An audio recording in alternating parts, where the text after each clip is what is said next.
Bryce Watts, cornerback from UMass. 6 foot 180, outside corner definitely. But I got a lot I like about this dude, man. I think he's a confident man-to-man corner. Like he out there, big chest. You know, he letting you know. Good size, physicality, good ball skills also, man. I saw him match up against the best receiver in all of college football last year, man. Held his own, and yeah, he did. And I saw him get an interception on +1 / the upgrade as well, man. Well, what's interesting, I remember watching that game. Like, dude, that might have been the first game of the season, I think. Dude. We sure that ball, bro. didn't get called back for pass interference? Because I saw a flag on that play. No, it's fine. Did it get called back or not? It doesn't matter what. It don't matter what the flag. I know what I saw. It was good coverage. It was top-notch coverage, man. But seeing him match up with Jordan Addison, though, I was really impressed by that. I don't think he's the fastest guy, though. Or the most he ran pretty good though. What was it, 4.3 something, right? But when you watch him, bro, he gets stacked a lot.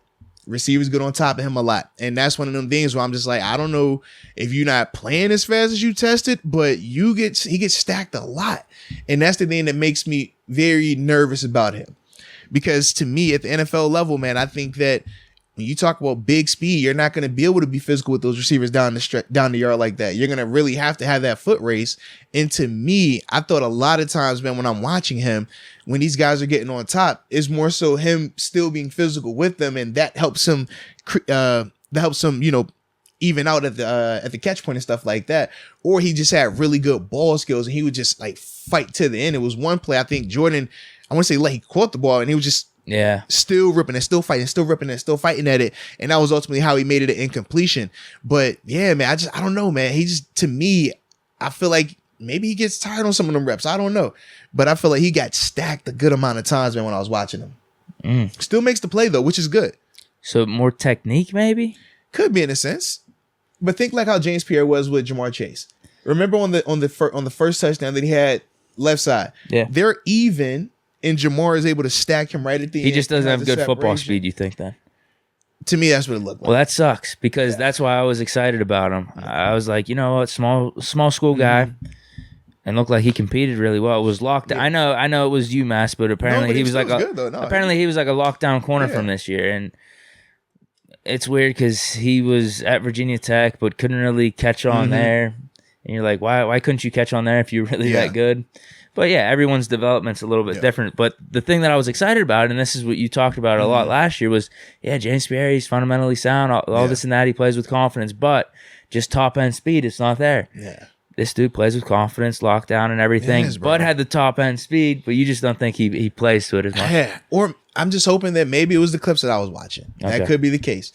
And even though, like I said, he was still making the plays on some of this stuff, I just know at the NFL level, you're not able to be physical like that down the stretch. I mean, think about how we harder to make up for it. Right. You're not going to be able to keep hitting these guys, touching these guys, bumping into these guys. Nah. We look. Hey, man, that's a flag. Don't hit our receivers like that, man. He holding them. He touching them. You can't do that. So I look back on that UMass Pitt game. I mean, we won pretty good, 51-7. It was a good game.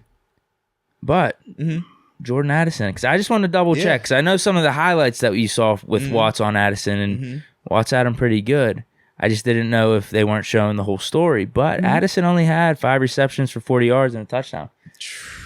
It's actually his worst game. Dude, that's nuts. All of last year. That's nuts. Maybe if you want to consider against UNC, he didn't have a touchdown, but had 6 receptions, 84 yards. Yeah, he balled out that game. Because at least he had a touchdown versus UMass. Yeah, probably one of his worst games last year. And like I said, we know what Jordan was. Yeah. That was against UMass. Yeah. I like it. That's because of Watts, I guess. I like it, man. I like it. Reason to get excited, at least. Yeah. I mean, he's got a chance. You want to talk about Owens and Durant. He definitely has a chance. I think him versus some of our cornerback depth right now, Pierre, Lane,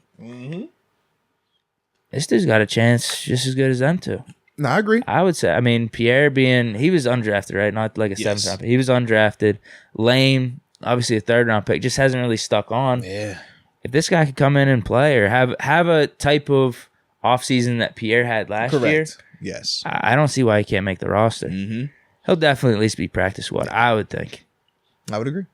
I think there's a chance though, man. We don't have much cornerback depth. No, we do not. Not right now. Let me double check real quick, because it's Pierre, Lane. I mean, they have Norwood in there too, I guess. Steven Linden? I don't know who the hell that is. He must be new. Yeah. And then it's Chris Steele, Bryce Watts. Let's go. So one of them two got a chance. Somebody gonna get it. Yeah. I'm about to say, if you want it, go take the spot. Go get you a job. That's how you tell I guess you have to throw it, man. Dude, this depth chart's terrible. They have Akella Witherspoon listed as a nickelback. Lord. This is terrible. What are y'all? Isaiah Johnson they have in there too. Arthur Mollett. I guess I don't think of those like Mollett and Trey Norwood as cornerbacks, but they are. Yeah. See, I think of Norwood more so as a safety. Guess you have to consider them because they're going to be more nickel guys, slot guys.